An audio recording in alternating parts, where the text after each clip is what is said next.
पुरी जिला कृष्णप्रसाद ब्लॉक अंतर्गत मालुद ग्राम परम वैष्णवी माँ चिन्नामाळी देवी नूतन मंदिर प्रतिष्ठा उत्सव आज प्राय 5 दिन हेब महाआडंबर सहकारे पालन हो जाइछि।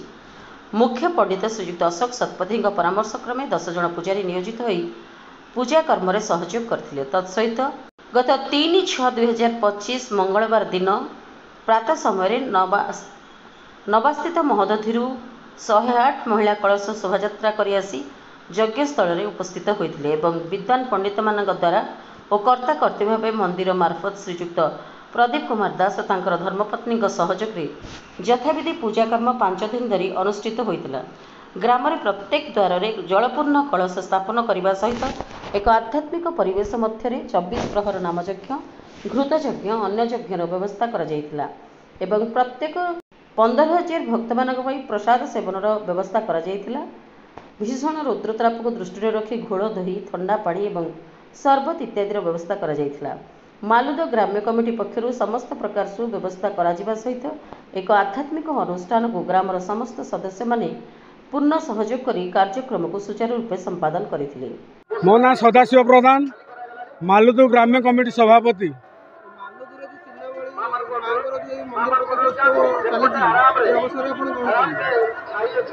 माँ चिन्नामाळी बहुत नुला मंदिर हबार प्रपोजाल थिला किंतु माँ आशीर्वाद आज से मंदिर पूर्णांग अवस्था प्रतिष्ठा चलती। बहुत श्रद्धालु प्राय 40,000 रु 50,000 श्रद्धालु उपस्थित रही प्रसाद सेवन करुँच सहयोग आम 5-7 गाँ पंचायत 5-7टा गाँ बहुत सहयोग करप्राणे लगी श्रद्धालु सुचारू रूप से किपरि प्रसाद सेवन करेंगे।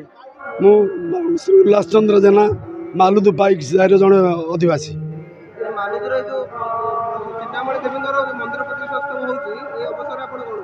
आम मालुद ग्रामर मालुद खासर समस्त हिंदू मानकर ये ग्राम देवती।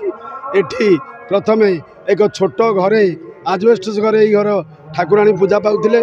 आम ग्रामवासी मार्फदार एवं 24 मौज छायाना मौसर सहयोग यही मंदिर आज एमती एक भव्य मंदिर रे परिणत होइछि। आखि आगे आपण मैंने देखुवे एठी वर्तमान आमर 4 दिन व्यापी अन्न यज्ञ घृत यज्ञ नाम यज्ञ चली रही। प्राय प्रतिदिन 10-12 हजार लोक एठी प्रसाद सेवन करुछन्ति माँ का दर्शन लाभ करी कृपा भिक्षा करुछन्ति। मो नाम श्री केदारनाथ दास मालुद आइकसाई।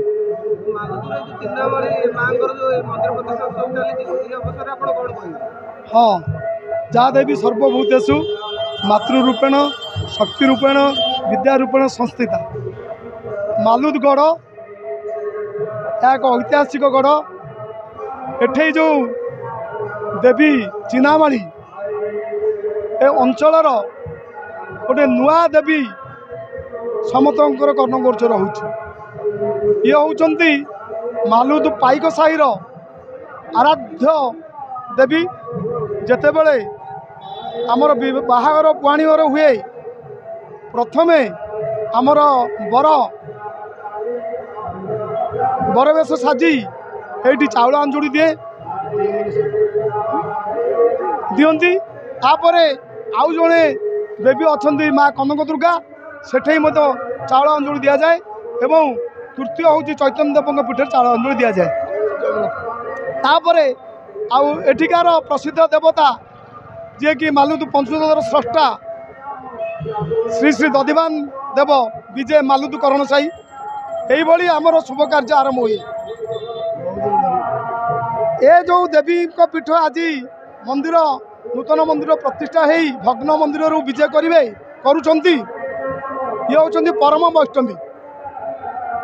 ये दी भौणी जड़े होती चिन्नामाळी देवी आउ जन होती रत्नावली देवी। ये होती आमर भैवंश गजपति शासनर देवी। ए अंचल को पूर्वे जो बाणपुर राजा शासन करते आसिकी स्थापित होती चिन्नामाळी देवी। आउ आंकर भौणी नाचुणी निकटवर्ती छकड़ीपुर अच्छा माँ रत्नावली देवी। मंदिर वर्तमान नूतन मंदिर तैयारी करागला। ପୁରୀ ଜିଲ୍ଲା କୃଷ୍ଣପ୍ରସାଦରୁ Kaluram Nayak report, prime TV Odisha.